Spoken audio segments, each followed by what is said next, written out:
कल हमने आपको एक प्रमेय कराई थी, प्रमेय 6.7 वो प्रमेय थी कि किसी त्रिभुज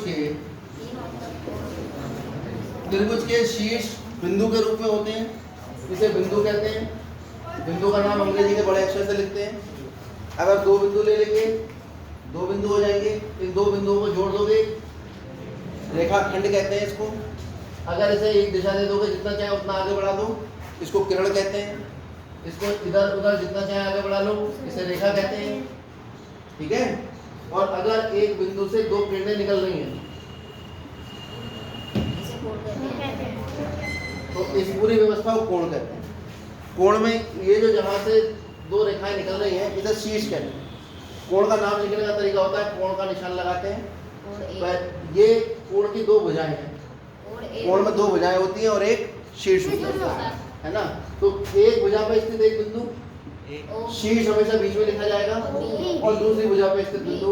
अगर ये निशान लगा के लिखना है कोण ए बी, तो समझ जाओ ए से बनना शुरू हुआ, ओ पे कोण बना, बी पे खत्म हुआ, इस कोण की बात है। ठीक है। अगर इसका दूसरे तरीके से नाम रखना चाहे तो बी से बनना शुरू हुआ, ओ पे बना, ए खत्म हुआ, नाम तो इसी का है। कभी कभी हम कोण को ऐसे लिख के एक लिख देते हैं, इसको कोण एक भी कह देते हैं, मतलब संख्या से हमने निरूपित कर दिया कोण को। तो इस तरह की जो व्यवस्थाएं हैं वो हम प्रयोग करेंगे। त्रिभुज के तीनों कोणों का योग 180 होता है, ये हमने कल बता दिया था। जिन्हें नहीं पता है, जो नहीं थे, वो याद कर लीजिए कि त्रिभुज में तीन कोण दिखाई दे रहे हैं। ये शीर्ष है, इससे दो किरणें निकल रही हैं, तो इस कोण का नाम क्या होगा? A C B. इस कोण का नाम क्या होगा? B C. ये कैसे हो जाएगा? ये कोण बन रहा है, तो ये बी जो जिस बिंदु को बनना है वो तो बीच में आएगा। इस कोण का नाम? इस वाले कोण का नाम? कोण बी ए सी। बात समझ में आ गई? अगर आज हम बात करेंगे बहिष्ठ, अंग्रेजी में कहते हैं इसको एक्सटीरियर एंगल। कैसे बनता है एक्सटीरियर एंगल? अगर हमारे पास कोई त्रिभुज है और उस त्रिभुज की कितनी भुजाएं दिखाई दे रही हैं आपको? भुजाओं का नाम लिखने का तरीका हमने बताया, ए बी लिख दो। ए बी एक भुजा हो गई, बी सी दूसरी हो गई, और ए सी तीसरी। एक भुजा पकड़ के इसकी बढ़ा दो, ये वाली बढ़ा दी। तो जो भुजा बढ़ाई है और जो त्रिभुज की एक भुजा है, उसके बीच में बाहर की तरफ बढ़ने वाला जो कोण है, तो अंदर की तरफ बढ़ रहा है, ये वाला नहीं, जो बाहर बढ़ रहा है, इसे कहते हैं हम बहिष्ठ। अब ये सवाल उठता है, बहिष्ठ कोण का क्या त्रिभुज के कोणों से कोई संबंध है? कोशिश करते निकालने की। हमने आपको ये बताया था, यदि किसी रेखा पर कोई किरण है तो ये दोनों कोण आपस में आसन्न कोण कहलाते हैं। आसन्न कोण उन कोणों को कहते हैं जिन कोणों में एक भुजा उभयनिष्ठ होती है। आप देखो, इस वाले कोण की भी ये वाली भुजा है और इस वाले कोण में भी ये वाली भुजा है, तो ये भुजा दोनों कोणों में, इसमें भी है और इसमें भी है, इसलिए इन दोनों कोणों को आसन्न कोण कहते हैं। इनकी परिभाषा हम पहले बता रहे। तो ये दोनों कोण जो आसन्न कोण हैं, अगर ये एक सरल रेखा है, अब इसकी कितनी भुजाएं हैं? इस वाले कोण की भुजाएं हैं ए बी सी। ये तो है इस वाले कोण की भुजा, कोण ए बी सी की भुजा कौन कौन है? ए बी सी तथा और कोण बी, इसका नाम डी रख देते हैं। कोण सी बी डी की भुजाएं कौन कौन सी हैं? सी बी तथा बी डी है। और शीर्ष कौन है? इस वाले कोण का शीर्ष कौन है? बी। शीर्ष है बिंदु बी। और इस वाले कोण का शीर्ष कौन है? इसका शीर्ष भी वही है।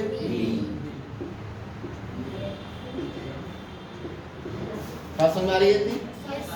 अब हम देख रहे हैं कि बीसी भुजा इस वाले कोण में भी है। अच्छा, ये बीडी को लिख पाइए, हाँ लिख तो दीजिए। एक बात और, किसी भुजा को हम अगर बीसी लिख रहे हैं इस भुजा को, तो हम इसे सी बी भी लिख सकते हैं, दोनों का मतलब एक है। मतलब कहाँ भुजा जो बनी है वो दो बिंदुओं से बनी होगी मिलाने से। तो एक चाहे पहला बिंदु पहले लिख दो, दूसरा बाद में लिख दो, या दूसरा पहले लिख दो, पहला किसी भुजा का नाम लिखने के लिए हमें जो जिस बिंदु से वो भुजा का निर्माण हुआ है खाली उन बिंदुओं का ही नाम लिखना जरूरी है। अब आप बताओ, हम देख रहे हैं कि BC भुजा जो है वो दोनों कोणों में कैसी है? उभयनिष्ठ है। कैसी है? उभयनिष्ठ का मतलब होता है, उभय मतलब दोनों में है, निष्ठ मतलब स्थित है, यानी ये वाली भुजा जो है वो दोनों कोणों में स्थित है। इसीलिए इन दोनों कोणों को हम कहते हैं अतः कोण ABC तथा कोण BC कैसे कोण है? आसन। ये सब जो नए बच्चे हैं उनके लिए बता रहे हैं। ये उभयनिष्ठ भुजा है, ये अउभयनिष्ठ भुजाएं हैं। दोनों कोणों में ये वाली भुजाएं अउभयनिष्ठ है। अउभयनिष्ठ मतलब जो उभयनिष्ठ नहीं है, उभयनिष्ठ मतलब जो दोनों कोणों में, अउभयनिष्ठ मतलब दोनों कोणों में नहीं है। ये इस कोण में है और ये इस कोण में है। तो यदि अउभयनिष्ठ भुजाएं एक सीधी रेखा में है तो इन दोनों कोणों का योग 180। दूसरी तरह से घुमा के बच्चों को बताया जाता है कि एक सरल रेखा पर अगर दो आसन कोण बन रहे हैं तो उनका योग 180 होता है। ये है आपकी प्रमेय किताब में, देख लीजिए 6.2 पेज नंबर 114, फटाफट निकालिए। 6.1 निकालिए, अभिगृहीत। 5वें पाठ का वीडियो जब आप देखेंगे और किताब से पढ़ेंगे तो आपको पता लग जाएगा अभिगृहीत गणित में ऐसे कथन होते हैं जो सिद्ध नहीं किए जा सकते, और प्रमेय गणित में ऐसे कथन होते हैं जिनको सिद्ध किया जा सकता है। तो ये अभिगृहीत 6.1 जो लिखा है, यदि एक किरण एक रेखा पर खड़ी हो, किरण हमने बताया एक दिशीय होती है जिसमें एक बिंदु से शुरू होती है दूसरे बिंदु की तरफ बढ़ती है। रेखा, ये रेखा है, ये है किरण और ये है रेखा। किरण का नाम लिखते हैं AB, A से B की तरफ बढ़ रही, और रेखा का नाम लिखेंगे अगर इसका तो रेखा का नाम होगा XY, ये दोनों तरफ बढ़ रही है। किरण का कोई अंत बिंदु, किरण का एक अंत बिंदु होता है, रेखा का कोई अंत बिंदु नहीं। समझ में आ रही है सब बातें? ये तो ये कह रहे हैं कि यदि किसी रेखा पर कोई किरण खड़ी है, ये रेखा है XY और इस पर एक किरण है जिसका एक अंत बिंदु यहाँ पर और दूसरी तरफ आगे की तरफ ये बढ़ता चला जा रहा है कितने पर। तो यदि किरण पर एक रेखा खड़ी है तो ये जो दो कोण बनते हैं इन कोणों को रैखिक युग्म कोण कहते हैं। अभिगृहीत 6.1 कह रहा है यदि एक किरण एक रेखा पर खड़ी हो तो इस प्रकार बने दोनों आसन्न कोण, दो आसन्न कोण बन रहे, इनका योग 180।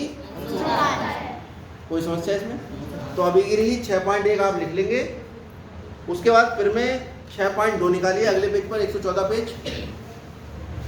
यदि दो आसन्न कोणों का योग 180 है, अभी बात तो घुमा रहा है। पहले इसने कहा कि एक सीधी रेखा पर अगर कोई किरण खड़ी है तो दोनों कोणों का योग 180 हो। अब बात तो घुमा दिया इसने। कैसे घुमाया? अब कह रहा है कि यदि दो आसन्न कोण उनका योग 180 हो तो दो आसन्न कोणों का योग 180 है, इनके बारे में कोई जानकारी नहीं है। तो अउभयनिष्ठ रेखाएं, अउभयनिष्ठ किरण कौन कौन सी है? ये वाली है और अउभयनिष्ठ भुजाएं जो होंगी किसी भी कोण की वो एक सरल रेखा का निर्माण करेंगे। देखो ये भी अभिगृहीत है, ये भी प्रमेय नहीं है, इसे भी सिद्ध नहीं कर सकते आप कि यदि दो आसन्न कोणों का योग 180 है तो उसकी अउभयनिष्ठ भुजाएं एक सरल रेखा बनाती हैं। स्पष्ट कारणों से दोनों अभिगृहीतों को मिलाकर रैखिक युग्म अभिगृहीत कहते हैं। तो जब भी हमें पूरे गणित में किसी रेखा पर कोई किरण खड़ी होगी और दोनों कोणों का योग 180 लेना होगा तो हम 180 कोणों का योग लेके लिखेंगे ब्रैकेट में रैखिक युग्म अभिगृहीत। और अगर दोनों कोणों का योग 180 होगा तो अउभयनिष्ठ भुजाओं को हम कह देंगे कि भाई ये एक सरल रेखा का निर्माण करेंगी, उसे भी हम कहेंगे रैखिक युग्म अभिगृहीत। फिर मैं 6.1 ये सब मैं सिद्ध करवा चुका हूँ, वीडियो में सब डाल दूंगा। तो जो 2-4 बच्चे हैं जिन्होंने नहीं करा है वो उन वीडियो को देख के करें, ठीक है? फिर मैं समझा सारी दे रहा हूँ, इससे सब लोगों को ये पता लग जाएगा कि सवालों में जो चीज़ें प्रयोग हो रही हैं वो सब चीज़ें आपकी पड़ी हुई हैं। फिर मैं 6.1 है, यदि दो रेखाएं प्रतिच्छेद करती हैं, यानी दो रेखाएं एक दूसरे को प्रतिच्छेद करें, काटें। रेखा तो यही होती है जो किधर कितनी भी बढ़ाई जा सकती है। इस पर दो बिंदु स्थित करा लो, तो घर का मामला है, उसमें नाम रख। जहाँ काट रही है वो भी एक बिंदु है, उसका भी नाम रख। तो इनमें ये जो आमने सामने के कोण बन रहे हैं, ये बराबर ये इस वाले कोण का शीर्ष है, ये इस वाले कोण का शीर्ष है, और दो शीर्ष कोणों के शीर्ष एक दूसरे से मिल रहे हैं, तो ये आमने सामने के कोण कहलाते हैं शीर्षाभिमुख कोण। और ये शीर्षाभिमुख कोण आपस में बराबर होते हैं।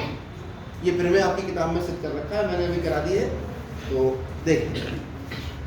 अब और आगे बढ़ते हैं। अभी तक ये दो रेखाएं एक दूसरे को काट रही थी। अब मान लेते हैं नोट्स आप सारे किताब से बनाओगे। आज हम सारा बातें जो बता रहे हैं आपको, वो नोट्स बनाने वाली बता रहे हैं। नोट्स हम सब बनवा चुके हैं, ये बच्चे हैं इनको सब बनवा चुके हैं। आप 4-5 बच्चे हैं, उनको वीडियो जो हमने बनवाया था वो हम ग्रुप में डाल देंगे, उसको देख लेना, ठीक है। उससे अपनी कॉपी मेंटेन कर लेना। आज के लिए थोड़ी मेहनत करनी पड़ेगी, 1-2 दिन आपको। अब अगर हमारे पास दो रेखाएं हैं, अब रुक जाओ। अब रेखाएं तो आगे कितनी भी बढ़ाई जा सकती है। ये तो यहीं पे प्रतिच्छेद कर रही, मान लो ऐसे होती, ये नहीं कर रही प्रतिच्छेद, लेकिन आगे बढ़ाने पर, ठीक है। अगर हमारे पास दो रेखाएं हैं और तीसरी रेखा उन्हें काट रही है, अभी तक तो एक रेखा को दूसरी रेखा प्रतिच्छेद कर रही थी, दो रेखाएं हैं और दो रेखाओं को तीसरी रेखा प्रतिच्छेद, तो ये वाले कोण बने, ये अंदर वाले कोण अंतःकोण कहलाते हैं, और बाहर वाले बाह्य कहलाते हैं। और एक अंदर और एक बाहर, इस रेखा के एक तरफ के कोण, ये संगत कोण कहलाते हैं। इस रेखा को जो दो रेखा को काटेगी, दो रेखाएं जो आगे बढ़ाने पे एक दूसरे को नहीं काटती हैं, इन्हें क्या कहेंगे? समांतर रेखा। ये दोनों समांतर। समांतर का निशान ये होता है,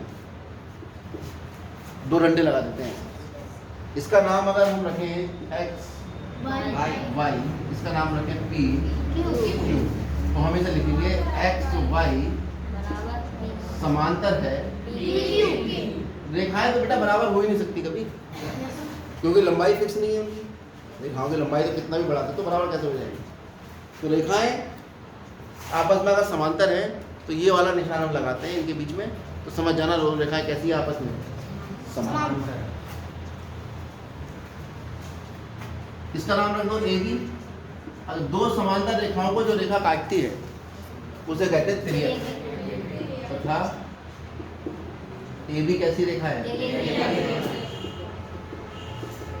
तो जैसे ही दो समांतर रेखाओं को तिर्यक रेखा काटेगी तो कुछ विशेष प्रकार के कोण बनेंगे। एक तिर्यक रेखा के एक तरफ, या तो इधर आओ या इधर आओ, एक तरफ आ जाओ, एक बाह्य कोण और एक अंतःकोण। और अंतःकोण जो है वो रैखिक युग्म कोण नहीं होगा, तो ये और यही बचा हमारे पास। ऐसे कोण कहलाते हैं संगत। और संगत कोण यदि x y रेखा समांतर है किसके? PQ। ठीक है, तो संगत कोण आपस में बराबर होते हैं। इसको अगर मैं कोण 1 कहूँ से 2 कहूँ तो कोण 1 बराबर होगा, ठीक है। और ये भी तो संगत हुआ, एक ये और एक ये, क्यों? कोण 3 बराबर होगा, ये वाला भी तो होगा 5 और ये 6, कोण 5 बराबर होगा कोण 6, ये भी तो होगा 7 बराबर। यदि रेखाएं समांतर, इसका उल्टा भी होता है कि यदि संगत कोण बराबर है तो रेखाएं समांतर। दूसरे होते हैं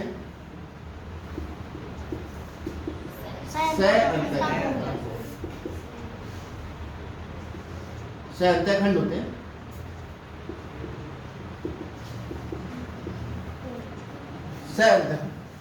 या अंतःकोण भी कह सकते हैं। अंतःकोण कौन से होते हैं? पहली बात तो नाम में आ गया अंतः, और सह मतलब तिर्यक रेखा के एक तरफ अंदर वाले कोण, तो तिर्यक रेखा के एक तरफ अंदर वाले कोण तो यही हुए, ठीक है।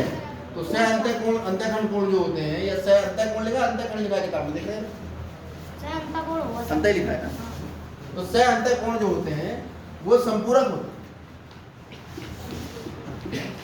सह अंतःकोण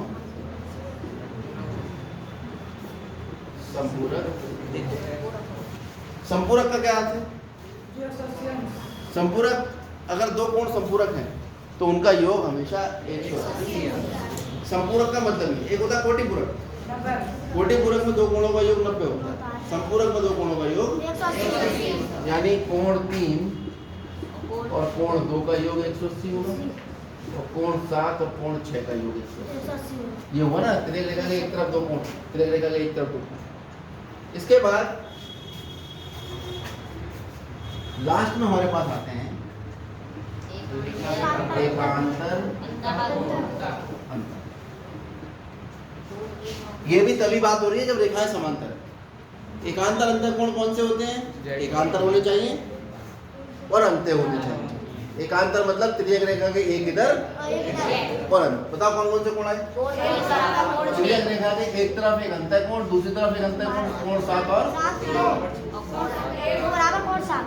तो एकांतर अंतःकोण बराबर होते हैं, संगत कोण भी बराबर होते हैं। अभी अभी समान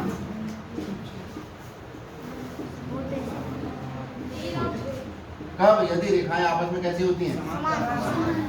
और संगत कोण में, एकांतर अंतःकोण में एक इधर का कोण एक इधर का, कोण 7 बराबर कोण 2, दो लिख दिया, कोण 2 बराबर कोण 7, कोण 3 बराबर कोण 6 हो गए। यानी एक इधर का कोण और दोनों अंदर वाले, ऐसे एक इधर का कोण इधर का कोण, ये आपस में बराबर है। ये कौन से कोण आ गए? क्लियर हो गई बात? इनका उल्टा भी सही होता है कि एकांतर अंतःकोण बराबर हैं तो रेखाएं समांतर होंगी, और रेखाएं समांतर हैं तो एकांतर अंतःकोण बराबर। ये नोट कर लीजिए। फिर मैं कहाँ कहाँ पर है ये सब आप लिख के ले आएंगे कल। वैसे हम ये सब लिखवा चुके हैं, रिवीजन में जो है बड़ा समय कट चुका है। रोज आया करोगे, बीच में अगर 4-5 बच्चे एब्सेंट हो जाओगे तो रोज ये काम रह जाएगा हम लोगों को। पेज 120 निकाल लेंगे, उस पर लिखा है अभिगणित 6.3। यदि एक तिर्यक रेखा दो समांतर रेखाओं काटती है तो संगत कोणों का प्रत्येक योग बराबर होता है। फिर में लिखेंगे, ये वाला चित्र बनाएंगे और ये वाली बात लिख देंगे कि यदि एक्स वाई समांतर है PQ के तो संगत कोण आपस में बराबर। अभिगणित है, इस बात को सिद्ध नहीं कर सकते आप। अगर आप कहें कि हमें सबूत दो साहब, तो इसे सिद्ध नहीं किया जा सकता। आप इसे याद रखेंगे कि दो रेखाएं समांतर है और एक तिर्यक है तो संगत कोण आपस में। अभिगणित 6.4, तिर्यक रेखा दो रेखाओं को इस प्रकार काटे कि संगत कोणों का युग्म बराबर है। यानी दो रेखाओं को एक तिर्यक रेखा काट रही है और आपको ये नहीं पता कि ये रेखाएं समांतर है या नहीं। जैसे ये है, जैसे तो शुरुआत कहां से करोगे? बहिष्कोण की परिभाषा से करोगे। पहले बहिष्कोण के बारे में बताओगे, बताना हमें कुछ और था। जो बच्चे नहीं आए उनके चक्कर में पूरा खिंच गया मामला। चलो कोई बात नहीं। मान लो ये दो रेखाएं हैं, ये तो समांतर नहीं है, और इन्हें तीसरी रेखा काट रही है तो क्या तिर्यक नहीं कहोगे इसे? ये तिर्यक, इसमें एक बाहर का कोण और एक अंदर का कोण, इन्हें संगत नहीं कहोगे? तो कहेंगे। लेकिन यहाँ पर संगत कोण आप देख रहे हो, ये दोनों बराबर नहीं दिखाई दे रहे हैं, तो इसका मतलब ये रेखाएं समांतर नहीं है। और अगर संगत कोण बराबर होते तो रेखाएं समांतर। तभी तो मैंने कहा कि इसका उल्टा भी ठीक है। रेखाएं समांतर है, संगत कोण बराबर है, संगत कोण बराबर है तो रेखाएं समांतर। रेखाएं समांतर तिर्यक से एकांतर अंतःकोण बराबर है, और रेखाएं समांतर, अब मान लो आपको ये दे दिया, ये एकांतर नहीं कहोगे इसको, रेखा के एकांतर अंतःकोण नहीं कहोगे, इधर अंदर वाला और एक ये वाला, लेकिन ये दोनों बराबर नहीं है बराबर नहीं है तो रेखाएं समांतर नहीं और बराबर होते तो समांतर। नोट करो। फिर मैं 6.2 क्या कह रही है, एक तिर्यक रेखा दो समांतर रेखाओं को प्रतिच्छेद करे तो एकांतर अंतःकोणों के प्रत्येक युग्म आपस में बराबर है। चित्र भी बना लोगे। फिर मैं 6.3 यदि एक तिर्यक रेखा दो रेखाओं को इस प्रकार प्रतिच्छेद करे कि एकांतर अंतःकोणों के युग्म बराबर हैं, ये उल्टी बात कह दी उसने। अब कह रहा है एकांतर कोणों के युग्म बराबर हैं तो रेखाएं समांतर। 6.4 यदि एक तिर्यक रेखा दो समांतर रेखाओं को काटे, इस बार रेखाएं समांतर बता दी और उन्हें एक तिर्यक रेखा काट रही है तो अंतःकोणों का योग 180 होता है, या अंतःकोण जो है वो संपूरक होते हैं। इतनी बात आपको कर लेनी है। फिर मैं 6.7 ये हम कल सिद्ध करवा चुके हैं कि किसी त्रिभुज के तीनों कोणों का योग 180, यानी कोण 1 प्लस कोण बी, कोण ए प्लस कोण बी प्लस कोण सी बराबर 180। यहाँ तक की ज्यामिति की बातें आप अच्छे से समझ गए होंगे। घर जाके समझ लेना, वीडियो दोबारा देख लेना, पुराने वाले भी डाल दिए जाएंगे उनको भी देख लेना। और अब हम आगे बढ़ रहे हैं बहिष्कोण वाली बात पर कि बहिष्कोण का कोणों से क्या संबंध होता है, जो हमें आज पढ़ाना था। ये तो सब रिवीजन में चल रहा था। नोट करोगे क्या? वीडियो देखेंगे। हाँ, और ये सब परिभाषाएं किताब में दे रखी है, किताब से लिखेंगे आप।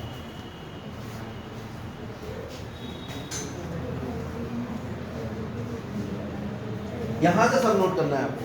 ये सब रिवीजन चल रहा था जितना भी था, यहां से नोट करेंगे।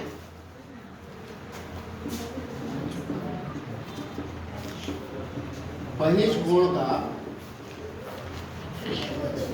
त्रिभुज के अंतःकोणों से संबंध ये निकाला। पहले तो हमें एक त्रिभुज बनाना है, इसके शीर्षों के नाम दो और इसकी एक भुजा हमने आगे बढ़ा दी, इसे डी कह दिया। ये कोण कैसा कोण है? अच्छा, एक बार बताओ, ये तो एक सीधी रेखा है, सीधी रेखा पे ये दो आसानी कोण आ गए, इनका योग कितना आएगा? तो कोण ACD प्लस कोण ACD बराबर कितना आएगा? क्यों?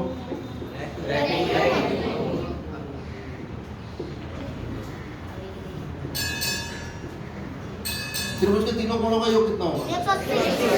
कोण ACB प्लस कोण ABC प्लस कोण CAB बराबर, दोनों को बराबर रख लो क्योंकि दोनों 180 के बराबर है। तो कोण ACB प्लस कोण ACD बराबर,